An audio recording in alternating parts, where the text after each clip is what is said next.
Well, we have a moderate risk of severe weather, level 4 out of 5, pushing into parts of far southeastern Minnesota, but an enhanced and slight risk even through the Twin Cities for strong storms.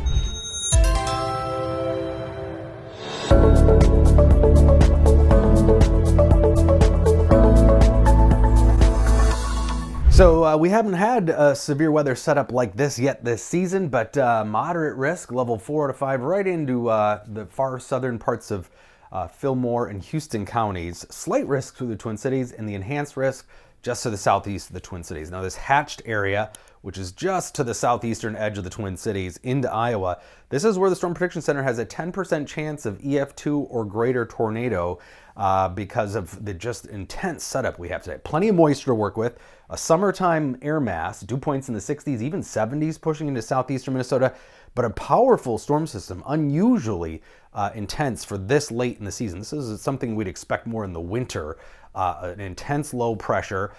And this looks messy, and it is, but where it all comes together is where it all comes together. We've got strong surface winds here moving into the center of an intense low pressure area, and then mid-level winds will be coming in southwest to northeast. So all of this comes together to produce some incredible shear that we're going to be seeing. Winds aloft, roaring out of the southwest, and then near that surface low, which is going to pass right across southern Minnesota, winds will be moving in all directions counterclockwise into the center of that low.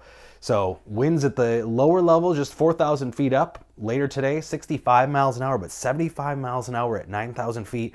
And then 100 miles an hour as you go up 18,000 feet. So all that works to create a horizontal rotation that then storms take advantage of and turn vertically. Now, how far north does the instability get? Probably right on the doorstep of the Twin Cities. You combine the shear and the cape or instability, and you get that significant tornado parameter. So basically southeastern Minnesota into Iowa, southern Wisconsin, western Illinois. But we really are on the northern edge of this today. So 3 to 8 p.m. time frame is probably the most likely time frame for severe storms.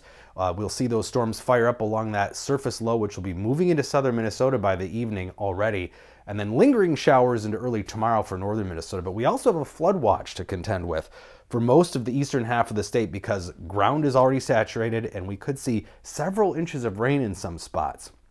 So this is a broad flood watch, but the intense rains, difficult to forecast. With the most intense thunderstorms, you can get a lot of rainfall, but additional rainfall, 1 to probably 3 inches for a large chunk of the state. But some of the models, this is what we're looking at, don't pay attention to where it is, but the fact that there are these streaks of 3 to 6 inch rainfall amounts, all the models are producing this somewhere in central southern Minnesota, western Wisconsin. So if you get that on top of saturated ground, you can see some flooding issues, and our rivers will probably be going up through the weekend too. In addition, we've got a wind advisory for western Minnesota, high winds, not from thunderstorms, but just this intense low.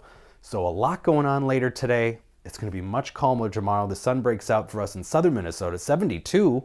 Warm Thursday, but more rain Friday into Friday night. The good news for the holiday weekend, though, is that it's looking more and more stable, at least for the Twin Cities area. So I think most of Saturday, Sunday, Monday will be dry, but a little cooler. So that's the trend there, just low 70s for highs, but kind of ideal, but maybe not lake or pool weather quite yet.